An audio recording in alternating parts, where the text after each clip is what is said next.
दिल्ली से सटे नोएडा में जबरन वाइफ स्वैपिंग का एक सनसनीखेज मामला आया है। आरोप एक शादीशुदा महिला ने अपने पति पर लगाया है।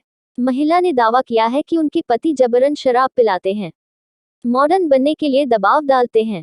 ऐसा नहीं करने पर पति पत्नी का रिश्ता ही खत्म कर लिया है। अब पीड़िता ने दहेज उत्पीड़न, मारपीट, जबरन गर्भपात कराने समेत कई धाराओं में नोएडा के महिला थाने में एफआईआर दर्ज करा दी है। इस एफआईआर में महिला के पति के दोस्त और उसकी पत्नी का नाम भी शामिल है, जिनके साथ वाइफ स्वैपिंग करने का दबाव बनाया गया था। पुलिस मामले की जांच कर रही है। इस खबर में महिला और उनसे जुड़े किसी के नाम का हम खुलासा नहीं कर रहे हैं। पीड़िता मूल रूप से मध्य प्रदेश के ग्वालियर की रहने वाली है। इनकी शादी 23 जनवरी 2022 को मुरादाबाद के रहने वाले एक शख्स से हुई थी। शादी बेहद हाई प्रोफाइल तरीके से हुई थी। दावा है कि शादी और दहेज में कुल मिलाकर 2 करोड़ रुपए से ज्यादा खर्च हुए। महिला के पति और उनका परिवार शादी के बाद से नोएडा के सेक्टर -137 स्थित एक वीआईपी सोसाइटी में रहने लगा।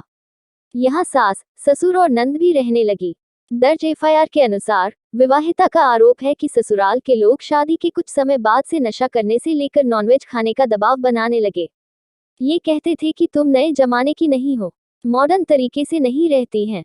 पीड़ित महिला ने अपने पति, सास और ससुराल पक्ष पर सनसनीखेज आरोप लगाए हैं।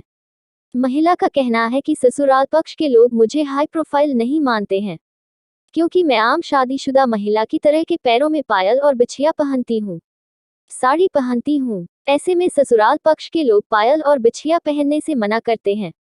कहते हैं मॉडर्न तरीके से रहो। यहाँ तक कि मेरी सास यहाँ तक कहती हैं कि तुम अपने पति को खुश नहीं कर पाती हूँ। पति के एक दोस्त की बीवी का नाम लेकर दबाव डालती हैं कि उससे सीखो कि पति को कैसे खुश करना चाहिए। यहाँ तक कि किस दिन पति के साथ संबंध बनाना है और कब नहीं, ये भी सास ही तय करती हैं। इसके लिए धमकाती भी हैं। महिला का दावा है कि 16 सितंबर 2022 में वो प्रेग्नेंट हो गई थी। इसकी जानकारी होने पर ससुराल पक्ष के लोगों ने गर्भपात कराने का दबाव बनाया। जब महिला ने अबॉर्शन के लिए मना कर दिया तो नंद ने मेडिकल स्टोर से कोई दवाई ले आई, फिर बातों में उलझाकर दवाई पिला दी थी, जिसके बाद गर्भपात हो गया। इसे लेकर उनके बीच काफी कहासुनी और विवाद हुआ था। महिला ने अपनी एफआईआर में ये दावा किया है कि उसके पति के अवैध संबंध भी हैं। इसके अलावा वो वाइफ स्वैपिंग के लिए भी दबाव बनाते रहते हैं। एक घटना का जिक्र करते हुए एफआईआर में लिखा है कि नोएडा के सेक्टर -75 में एक और फ्लैट है। ये फ्लैट महिला के पति के दोस्त का है। इसी फ्लैट में अक्सर ये सीक्रेट पार्टी करते रहते हैं। 18 अप्रैल 2022 को उस फ्लैट में एक पार्टी हुई थी, जिसमें महिला के पति के करीबी दोस्त अपनी पत्नी के साथ पहुंचे थे। यहां से मुझे भी साथ लेकर पति उसी फ्लैट में पहुंचे। वहां पर मुझे शराब पीने के लिए दबाव बनाया गया। जबरन शराब पिलाने के बाद पति ने मुझसे कहा कि तुम मेरे दोस्त के साथ सो जाओ।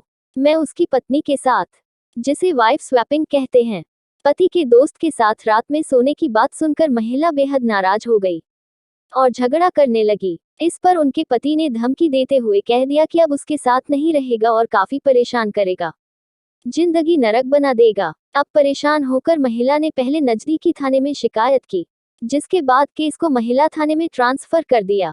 अब महिला थाने की पुलिस दहेज उत्पीड़न समेत तमाम धाराओं में एफआईआर दर्ज कर जांच कर रही है। इसमें पति, सास, ससुर, नंद समेत कुल 9 लोगों पर एफआईआर दर्ज हुई। जिन लोगों के साथ जबरन वाइफ स्वैपिंग करने का दबाव बनाया गया था, उन्हें भी एफआईआर में नामजद शामिल किया गया है।